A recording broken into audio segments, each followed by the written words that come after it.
Yes. Have you tried the garum? Hmm? Herodias and I have it imported from Rome by the Amphi. Along with copies of the latest plays and poetry, no doubt, eh? Lucretius, Virgil, Horace, Ovid. He writes, death is less bitter punishment than death delayed. You do better quoting Moses, David, Solomon, Isaiah. Guy, it's simply not as fun. You know what else isn't fun? Trying to protect our entire nation when the people's hysteria over a man they want to be king could provoke Rome to wipe us off the face of the earth. Oh, Jesus, yes, the one they say raised the man at Bethany from the dead. Don't insult me by pretending you don't know. On the contrary, that's why I summoned you here today. Pilate wanted me to relay a message, which I will do, since I'm a man of my word. He suggested we consider killing Lazarus and putting the rumors of Jesus' supposed powers to rest, delegitimizing his following. Not that simple. For one thing, only Rome has the authority to enact capital punishment. I agree. It's the last thing we want to be associated with. Well, but it has happened before. You should know. Your father-in-law, he knows. And your people have already tried to stone Jesus to death. Your people? Our people, Antipas. You act like you're not one of us. You're obsessed with Roman culture, their music, their chariot races, their condiments. Wearing a toga.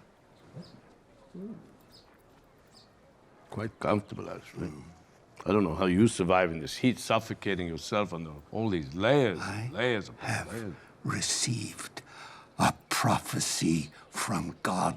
Oh, I'd forgotten the two of you speak regularly, yes?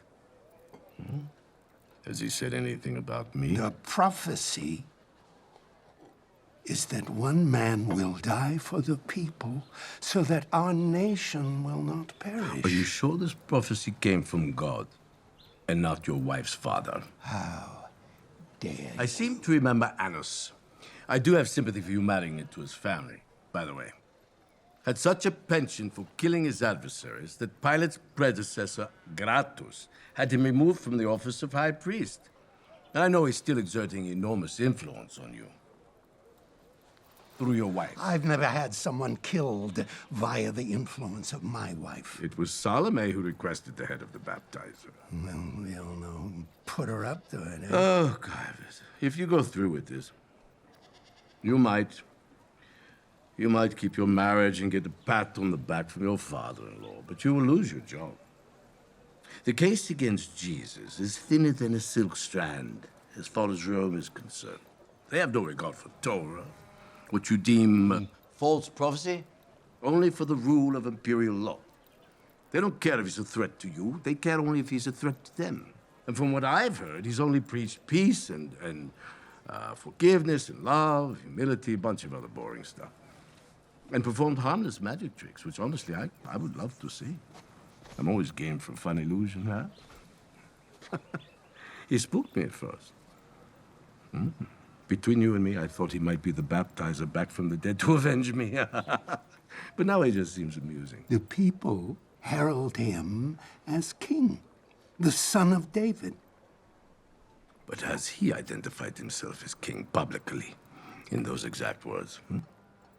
Not that we have on record. Then how will you defend your actions, Caiaphas?